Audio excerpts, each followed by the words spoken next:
Welcome back. We hope that everyone is still having a good Tuesday morning. Joining us now for your Rapid City Streets update is John Olson, the City Code Enforcement Manager for the City of Rapid City. First of all, how are you doing this morning, John? Doing great, thank you. How are you? I'm doing okay as well. Good to hear that you're doing okay, because we are talking about something that maybe some people are thankful that it hasn't happened, but some others are kind of wanting it to happen. So let's talk about snow on the streets.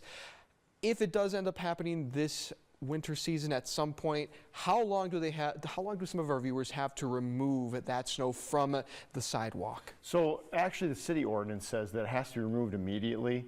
So when the snow stops flying, basically when the last flake hits the ground, by law, citizens are supposed to clean up their sidewalk. And we talk about that. When I talk about sidewalk, I mean anything that's adjacent to the street. Right. So if anybody like, pedestrians, children, whoever else are walking, they're not going to have to trudge through the snow. They can get from, street to street. Right. And as you mentioned, a lot of people use the sidewalk and a lot of pedestrians tend to use it. And why is it a kind of a priority for people to kind of remove this as soon as possible? I think that that sometimes people forget about just the people that are going to be on that sidewalk. If you look at it from the elderly or people with disabilities or even children, even myself, if I go out onto a sidewalk, maybe wear the wrong footwear or get onto black ice or something there, I'm down on my back, in the middle of the sidewalk. So the last thing we want is for someone to get hurt, have break a hip, have a head injury, have a little kid get hurt.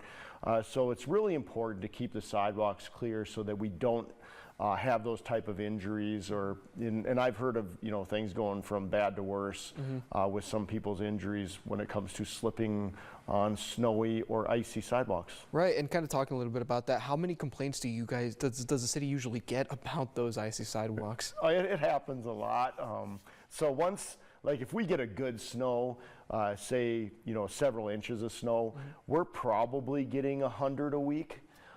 Calls coming in to our office saying this person didn't shovel, this person didn't shovel, and so we're out for long stretches of road, notifying people along the way that they didn't shovel. Right, and kind of as a final reminder, what is some of the advice you would recommend our viewers as we wrap up here?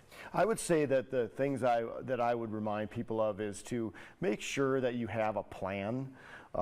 If you have an able-bodied person in your house that can shovel sidewalk, just get it done, and so then you're not going to be liable for somebody else, because if somebody falls and gets hurt on your sidewalk, you're liable. Right.